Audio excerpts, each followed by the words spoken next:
आता माझ्या रागाला सगळ्यांनाच सामोरं जावं लागणार आहे। आपण जेव्हा गणेशला दत्तक घेतो असं म्हणलं होतं तेव्हा तिने सगळ्यांसमोर केलेला माझा अपमान मला अजूनही लक्षात आहे। अभिनंदन मिस्टर वामन किल्लेदार, अभिनंदन। कोणीतरी अभिनंदन करावं।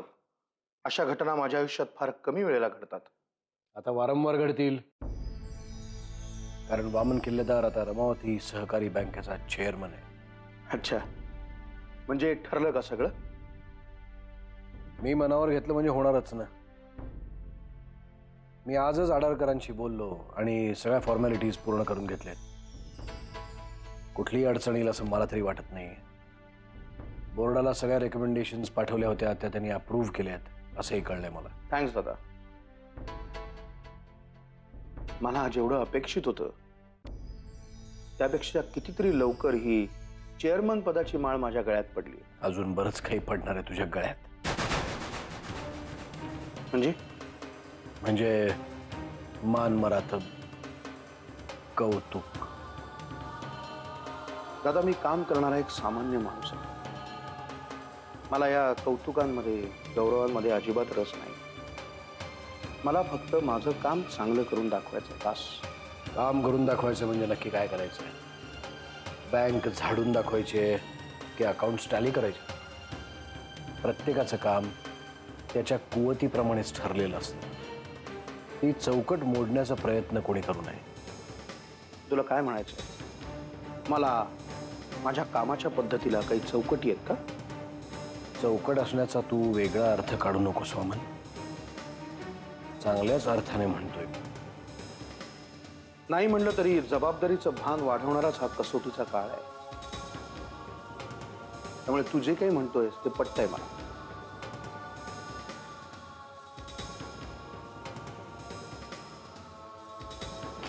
Good luck Vaman.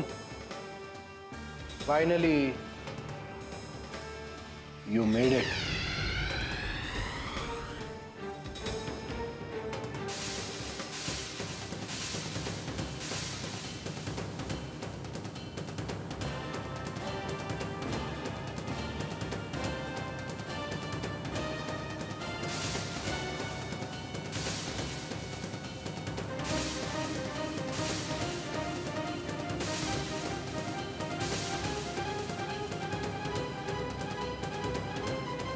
मला काय वाटतं माहिती का दादा, जे मला मिळालंय ते मला मिळायलाच हवं होतं।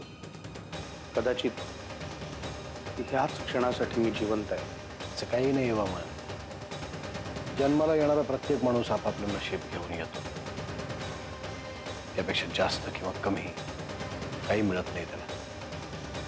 नाही, मी तेच म्हणतोय ना, कदाचित हे सगळं मिळणं माझ्या नशिबात आता होतं, नाही का? माझा लहान भाऊ आहेस म्हणून एक सल्ला देतो मी।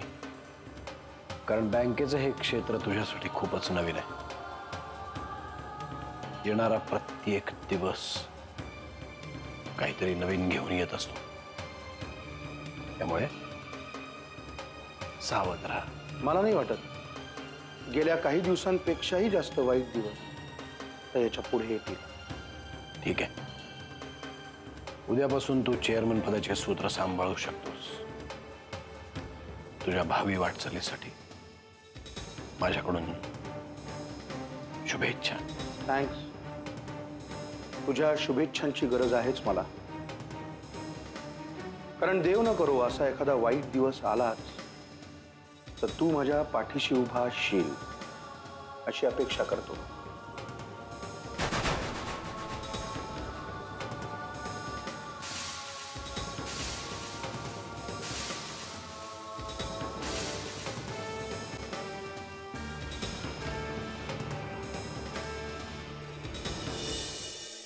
आत्याबाई, ती कसली टेस्ट केली ना, त्यातून असं कळलंय की यांना हार्ट अटॅकचा धोका आहे। ए बाई, अगं काहीतरी नको बोलू, वास्तू ऐकत असते। आत्याबाई, यांच्यासाठी काहीतरी करायचंय, पण काय करू कळत नाही हो। अगं मीही करू शकले नसते का काही, पण त्याच्या विरोधात उभा राहिलेला माणूस आपल्या घरातलाच आहे ना। तुम्हाला सांगू, प्रभाताईंमुळे ना वामनदादांना जास्त बळ मिळालं. ती प्रभा जेव्हा बारशाला आली ना तेव्हाच मला वाटलं होतं ही काहीतरी घोळ घालणार. नाही, त्या दोघांमध्ये तणाव होतेच, पण प्रभाताईंनी खतपाणी घातलं त्याला, एवढं नक्की. जानकी, जानकी, हे कुठेतरी थांबायला पाहिजे, नाही तर फार मोठं संकट येईल ग घरावर. वामनची सुद्धा कुठे तब्येत बरी असते आजकाल.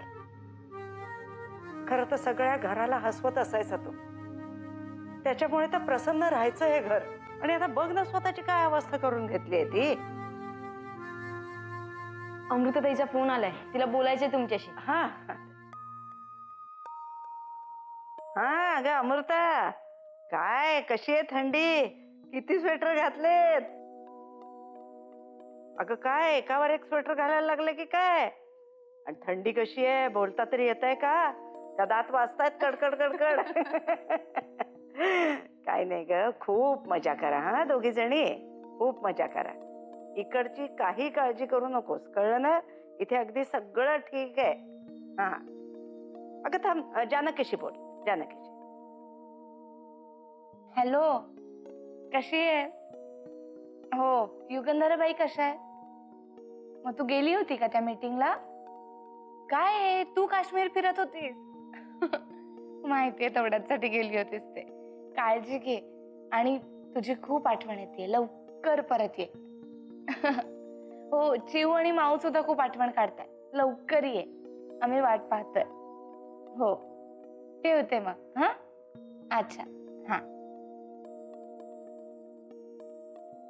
हे काय, फोन कशाला कट केलास? मला बोलायचं होतं तिच्याशी. ए शाण्या, ती इकडे आल्यानंतर बोल तिच्याशी, कळलं?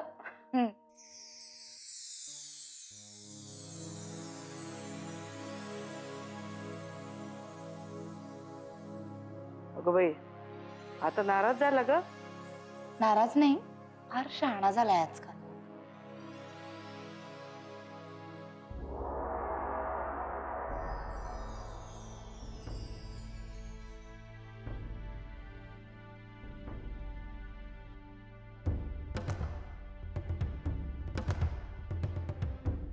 साहेब, तुम्ही म्हणताय ते सगळं माझ्या लक्षात येतंय आणि त्याप्रमाणे तयारी पण चालली.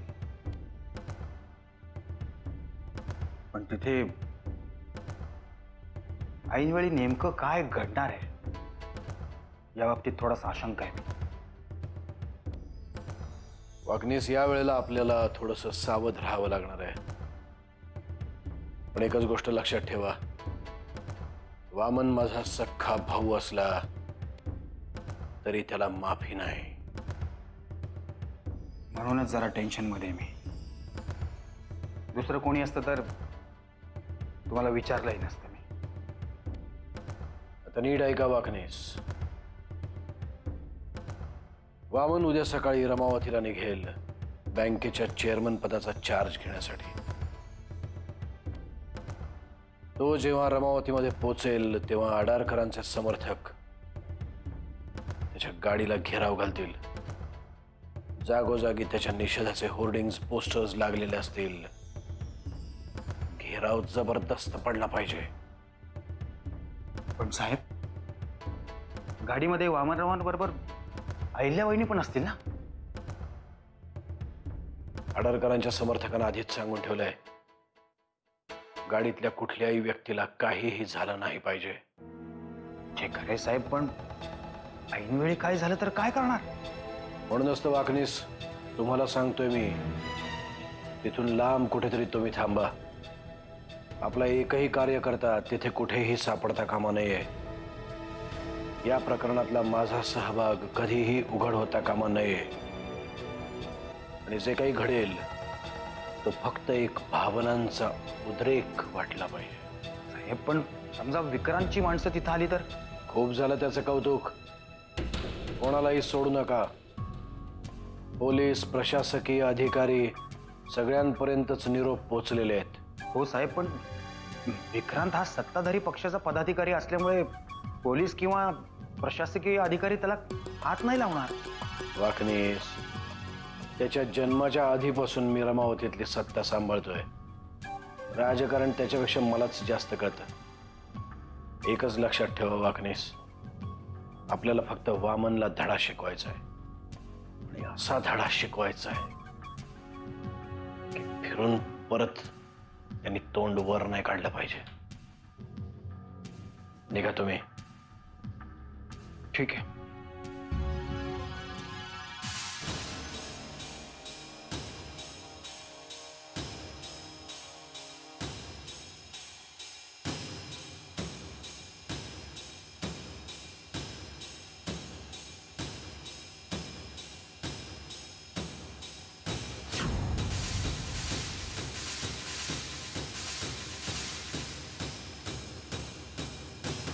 जानकी वहिनी,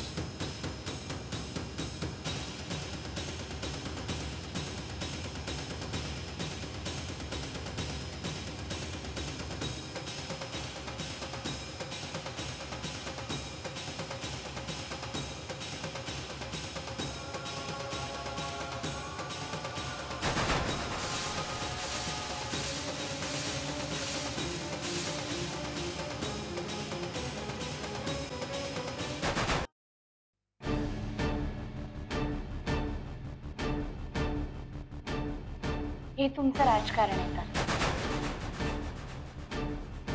वामन दादांना काय झालंय मला माहिती नाही, पण त्यांना धडा शिकवण्यासाठी तुम्ही हा जो काही खेळ खेळताय ना, नाही शोभत तुम्हाला.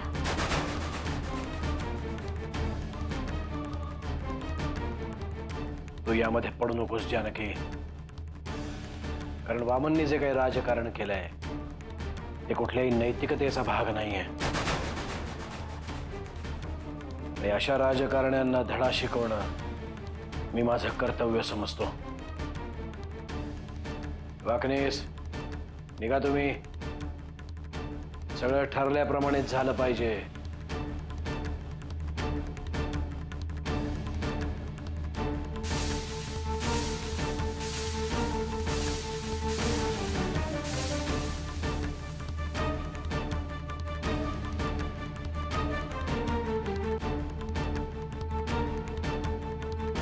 ठीक आहे सर. वाकणीस काका, आत्याबाईंना काय वाटेल याचा विचार केलात का तुम्ही? गरज नाही वाटत मला जानकी, कारण हा कुठला घरगुती मामला नाहीये. ही एक राजकीय खेळी आहे. आणि आता बहिणी हे चांगलंच माहिती आहे की राजकारणात मी फक्त माझंच ऐकतो. मला वाटलं होतं तुम्ही वामनदादांवर बँकेची जबाबदारी सोपवताय ती तुमच्यातली दरी मिटवण्यासाठी. हे सगळं करतोय ते विरंगुळा म्हणून नाही, नाईलाज असतो मला हे सगळं करावं लागतंय. कारण हा फक्त एका बँकेच्या चेअरमन पदाचा प्रश्न नाहीये. पुढे येणाऱ्या वादळाची ही एक नांदी आहे. आणि वादळ सुरू होण्याआधी ते थांबवणं शक्य असतं. एकदा का ते वादळ आलं की कोणीही आवरू शकत नाही त्याला.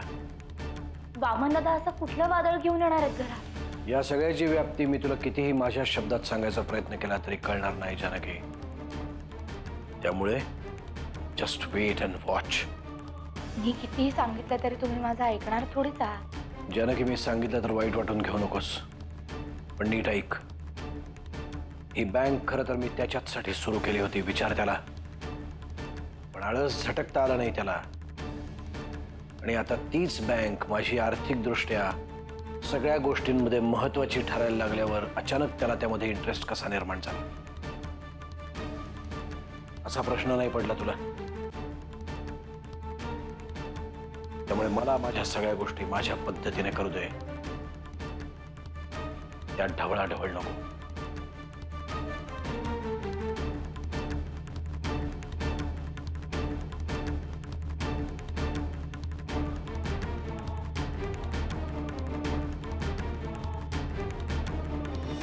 आज आनंदी काय आनंद चाललंय? काय चाललंय? काय मोडलंय ना, नाचताय काय? अगं आनंद होण्यासारखीच गोष्ट घडलेली आहे ग माझी राणी. वामनाच्या सगळ्या नाड्या माझ्या हातात आल्या. अगं नाड्याच काय, आयुष्याची दोरी आली म्हणलीस तरी चालेल. मला तुमची लक्षणं काही ठीक दिसत नाही आता. काय झालंय ते सांगा बरं मला पटकन. सांगतो ग बाई. इथं बसतो अशी सांगतो, एवढी उतावीळ होऊ नको. कळलं की नाही? मला अशी बातमी कळलेली आहे, वामण्या झोपेतच मुक्त होणार, म्हणजे त्याला कायमची मुक्ती मिळणार. तर पुढच्या क्षणाला सांगितलं नाहीत ना तुम्ही काय करणार आहात, तर जाऊन त्या वामन दादांनाच विचारते माझा नवरा तुम्हाला कसा मारणार आहे ते. का नका आवाज काढीन, सांगतोय ना वे, काय वाटेल ते बोलतोय. एक ना गंमत आहे ग, वामण्याला म्हण रात्रीची झोप लागत नाही. रात्री झोप येण्यासाठी म्हण त्याला हल्ली त्या झोपेच्या गोळ्या असतात की नाही, त्या घ्याव्या लागत्या. आणि ही बातमी मला कळल्यानंतर मी थोडाच गप बसतोय. मी गेलो त्याच्या खोलीमध्ये तो नसताना आणि चोरून डॉक्टरांचं ते काय म्हणतात ते इस्क्रिप्शन का काहीतरी म्हणतात ते चोरून आणले. हे बघ, दिसलं का काही? कसं दिसणार? वाचायला तुला कुठे येते म्हणून ह्यो कागद माझ्याकडे दाखवला. अडाणी बायको माझी. आणि ह्यो डॉक्टरांकडे घेऊन मेडिकल स्टोअर मध्ये घेऊन जाणार कागद, आणि एवढ्या मोठ्या भरमसाठ गोळ्या घेऊन येणार, वामण्याला देणार, वामण्या जाणार. जरा हळू बोला, नाही तर एवढ्या चांगल्या कामाला कुणाची तरी नजर लागायची. आणि मला एक सांगा, कुणाला आपला संशय येणार नाही ना? अगं नाही ग बाई, कोणाला बी संशय येणार नाही. तू कशाला काळजी करते? आता वामण्या जाणार रमावतीला जाण्याच्या आधी ते दूध पितोय, त्या दुधामध्ये एवढ्या भरमसाठ गोळ्या घालणार, वामण्या दूध पिणार, मग त्या आईला राणी बरोबर गाडी चालवत जाणार, आणि मध्यावर त्याची त्याला बघाशी आणि मग तिथं झोपल, तिथं कायमचा झोपणार आणि आयुष्यात उठणार. काय की नाही चुकी आयडिया? कुणाचा आहे ग माझा नवरा? असेच वागत राहिलात ना लई मोठे व्हाल बघा एक दिवस. मला या सगळ्या किल्लेदारांनी ना तुमचे पाय धरलेले बघायचे. धरणार एक दिवस परशुराम किल्लेदाराचे पाय धरणार, बघत राहा तू. ते बघा, या घरातल्या भिंतींना किमान 10-12 तरी कान. त्याच्यामुळे काय ठरवलंय ना ते जोरात पोलीस सुद्धा नका, कळलं का?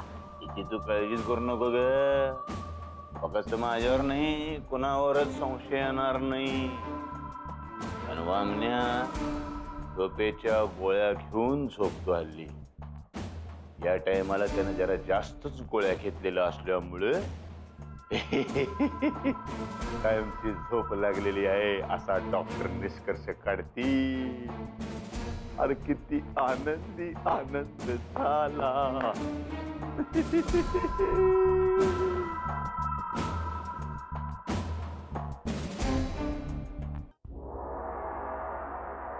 हा नमस्कार, मी बोलतोय. नाही तयार आहे. पुढच्या 2-2.5 तासात पोहोचू आम्ही तिथे. डेफिनेटली. बाकी सगळी तयारी झाली आहे ना? हां, आज सगळ्या ब्रँचेसचे मॅनेजर मला तिथे हवे आहेत. हो. नाही, पुढच्या गोष्टी मी मीटिंगमध्येच सांगेन. करेक्ट. हां हो, पोचतोच आहे. अहिल्या. हां नाही ह्या अशा सगळ्या कार्यक्रमांच्या विरोधात आहे मी. आपली ओळख कामामुळे झाली पाहिजे. चांगलं काम करणं ते महत्वाचं आहे, नाही का? हां नाही मी तिथे बँकेचा चेअरमन म्हणून येतोय, कोणी किल्लेदार म्हणून येत नाही. त्यामुळे वाड्यावर जाणार नाही, डायरेक्ट बँकेतच येईल. हां ओके, भेटूया. हो, निघतोच. बाय. आईला चल ना ग, उशीर होतोय. बँकेच्या पहिल्याच दिवशी जर चेअरमन उशिरा गेला तर बँकेचं कसं होणार आहे पुढे? प्लीज. हे बघा, तुमच्या कार्यक्रमापेक्षा माझं आवरणं जास्त महत्वाचं आहे. अहिल्या, चेअरमन मी आहे, तू नाही. मी चेअरमनची बायको आहे बरं का. अच्छा, म्हणजे त्या कार्यक्रमात तू काय चेअरमनची बायको म्हणून मिरवणार आहेस का? हो, मग दुसरं कोण मिरवणार? आणि या अशा कार्यक्रमात चेअरमनच्या बायकोला सगळ्यात जास्त मान असतो. आणि इतक्या वर्षांनी माझ्या नवऱ्याने एवढं चांगलं काम केलंय, अभिमान वाटावा असं काम केलंय, मग तयार व्हायला नको का? त्यामुळे थोडा वेळ थांबा. अहिल्या, आपल्या लग्नाच्या वेळेला सुद्धा तू एवढी नटली नव्हतीस. आपलं लग्न ही काही माझ्यासाठी आनंदाची गोष्ट नव्हती, त्यामुळे तेव्हा नटण्याचा प्रश्नच येत नव्हता. काय म्हणते बा आपल्याला? अहिल्या, माझा पाण उतारा करायची एक संधी सोडू नकोस. हा, इथे एवढं काम असणार आहे ना, आपल्याकडे बघायला कोणालाही वेळ नसणार आहे. थांबा हो जरा. आणि एवढीच घाई असेल ना, तुम्ही गाडीत जाऊन बसा. मी सामान ठेवायला सांगितलंय गाडीत, ते बघा जरा. अगं पण त्यांनी माझा प्रश्न सुटणार नाहीये. नाहीतर मी तिथे सगळ्यांना ओरडून सांगी ना, ही एवढा मेकअप केलेली बाई माझी बायको नाहीये. हो आले आले. चल आपण निघूया करे. हा आपण वेळेत जावं, हो की नाही?